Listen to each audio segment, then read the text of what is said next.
Paris-Dakar. Il y a Paris-Dakar.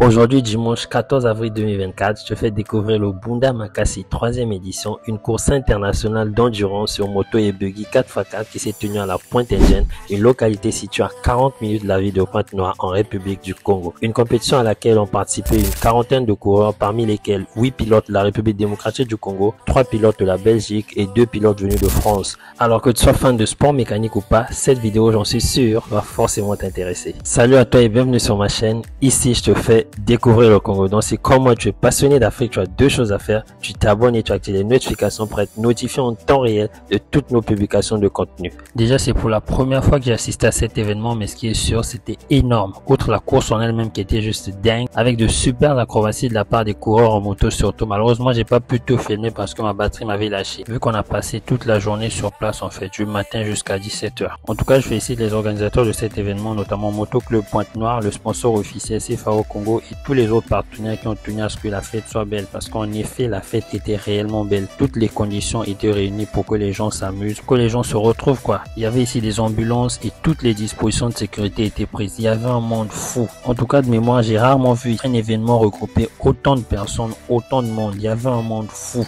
Il y avait des Congolais, il y avait des Africains, ceux qui résident ici au Congo, il y avait des Européens, il y avait des Asiatiques. En tout cas, il y avait plein de monde. Il y a même des marchés qui se sont créés sur place. Ici, en fait, je fais allusion aux marchés parallèles qui se sont créés à l'extérieur du site. Parce qu'à l'intérieur du site de Moto Club Pointe-Noire, dans lequel s'est déroulée cette course, il y avait un marché déjà qui était dédié, des stands et pas mal de choses qui étaient là. Mais à l'extérieur, les populations ont créé un marché parallèle, en fait, dans lequel il y avait des bars, des restaurants et pas mal de choses qui étaient mises en vente. C'était super. En tout cas, l'ambiance était au top.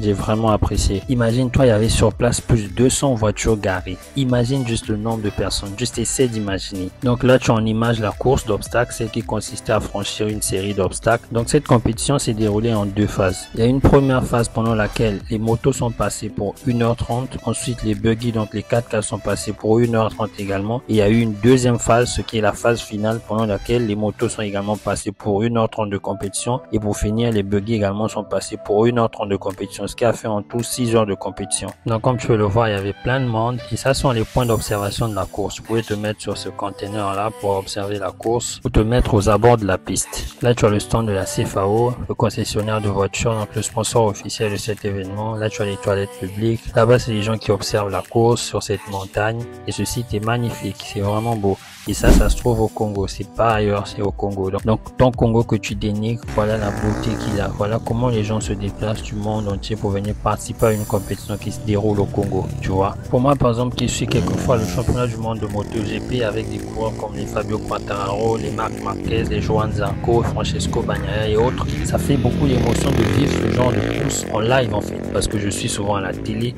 mais de le vivre en live chez moi dans mon pays, de savoir qu'il y a des gens qui sont déplacés du monde entier pour venir dans mon pays, compétir dans mon pays, ça fait beaucoup d'honneur en fait. Et ça fait rentrer de l'argent dans mon pays. Ces gens, quand ils sont venus ici, forcément ils doivent manger, ils doivent boire, ils doivent se déplacer, ils doivent découvrir le pays, tu vois. Et ça fait beaucoup d'argent, ça fait du bien à l'économie du pays, ça fait du bien à l'image du pays. Et on pourrait s'appuyer, pourquoi pas, sur ce genre d'initiative pour le développer, pour l'agrandir, pour développer une course internationale, une compétition internationale beaucoup plus grande en fait, s'appuyant sur le modèle qu'on a déjà. Agrandir ce site, le développer, améliorer les conditions et attirer le plus de monde possible. Si aujourd'hui, avec les moyens dont disposent ces organisateurs, ils font venir quelques coureurs internationaux, et si demain on mettait plus de moyens, si par exemple l'État pouvait s'engager à les accompagner, ou même le secteur privé s'engager par exemple à les accompagner, à mettre beaucoup plus de moyens, à agrandir le site comme j'ai dit, on communique davantage sur ce circuit, on améliore les conditions, on améliore la cagnotte, donc le montant que le vainqueur va gagner et tout.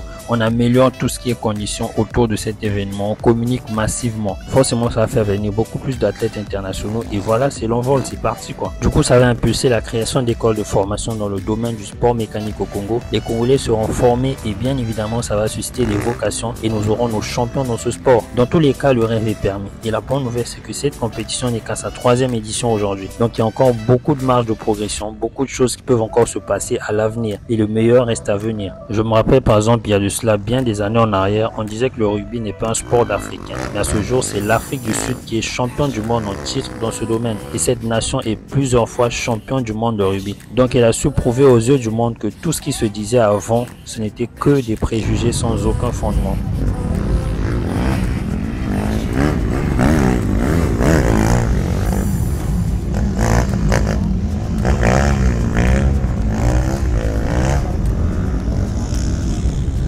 Ça, c'est le marché qui a été aménagé dans l'enceinte du site de la course. Il y a ici la présence de plusieurs grands restaurants de la ville de Pointe-Noire sur place. Ils ont aménagé des stands, des espaces pour y manger et boire. Il y a également des stands d'exposition de produits et services des différents sponsors et partenaires de cet événement.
Et ici, c'est le coin paradis pour les tout petits. Et comme tu le vois, regarde le petit en t-shirt jaune, regarde comment il danse. Vraiment, c'est l'ambiance, c'était super. Donc à la fois, les adultes se sont retrouvés, les enfants également, parce qu'il y avait des jeux pour enfants, il y avait des glaces, il y avait des jus, il y avait pas mal de choses en tout cas pour l'intérêt de tout le monde. Et même pour ceux et celles qui avaient ramené des animaux de compagnie, tout était prévu pour eux.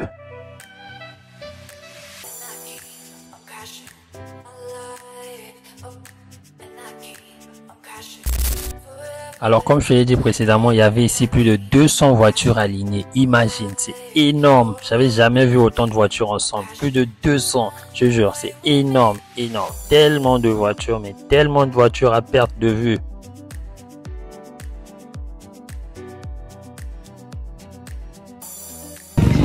Et bien sûr, respect Morito.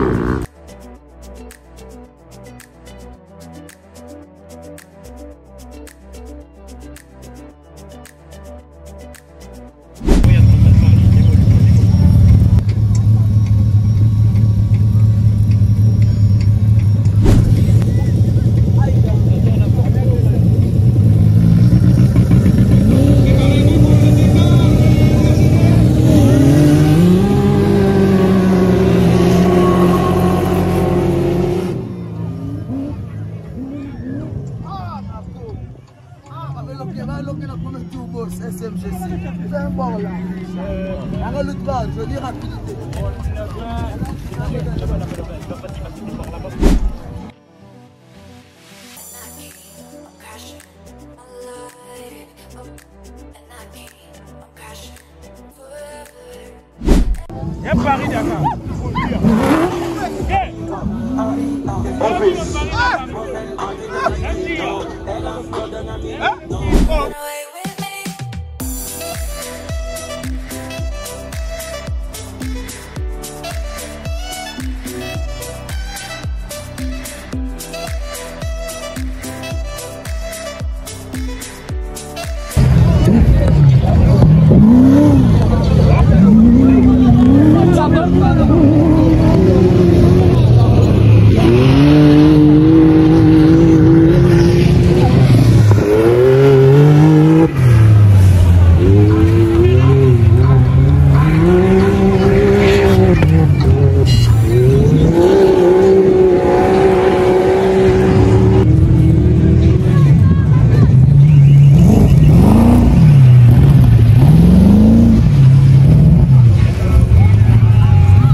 Alors faut savoir que je suis venu ici par le biais de l'agence touristique Quilo Tourisme, que je salue d'ailleurs. Donc après cette première partie de la course, nous sommes rendus à la plage de la Pointe Indienne. Donc je t'emmène avec moi en direction de la plage de la Pointe Indienne. C'est parti. Si tu me découvres nouvellement, mon nom est Prince Souga et sur cette chaîne je te fais découvrir le Congo. Ici je te parle de voyage, de découverte, d'histoire, des meilleurs endroits à découvrir au Congo, la culture de mon pays. Bref, découvrir le Congo révèle le Congo au monde. Donc si ce type de contenu t'intéresse, tu t'abonnes et tu actives les notifications pour ne rien rater de tous nos contenus.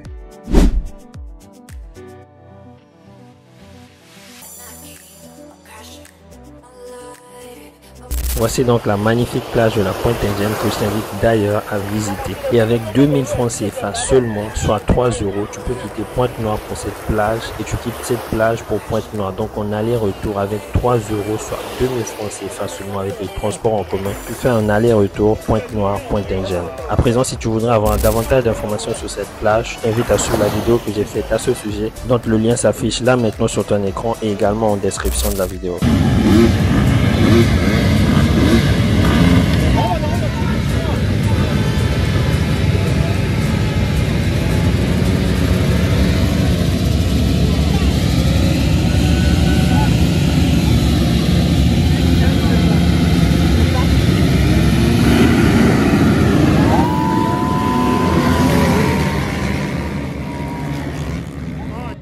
Oh là là.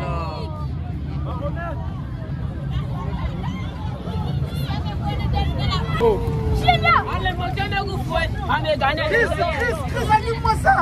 Donc le coureur Abron, le numéro 242, n'a malheureusement pas pu participer à cette finale parce que sa moto l'a lâché en fait, malheureusement.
Alors j'espère que le contenu de cette vidéo t'aura plu. Merci infiniment d'avoir suivi. Abonne-toi si ce n'est déjà fait. Partage massivement la vidéo et on se retrouve à la prochaine occasion. Toujours et toujours avec le même plaisir en ensemble.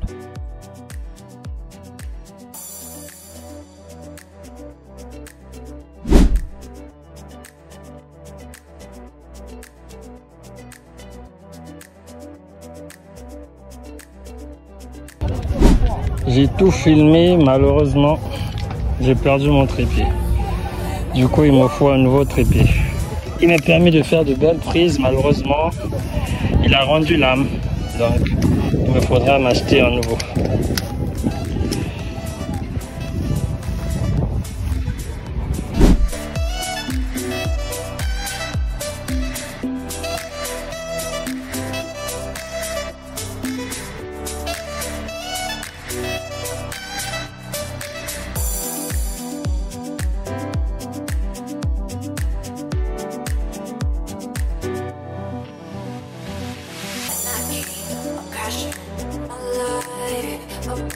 and I keep on crashing forever, and I keep on crashing.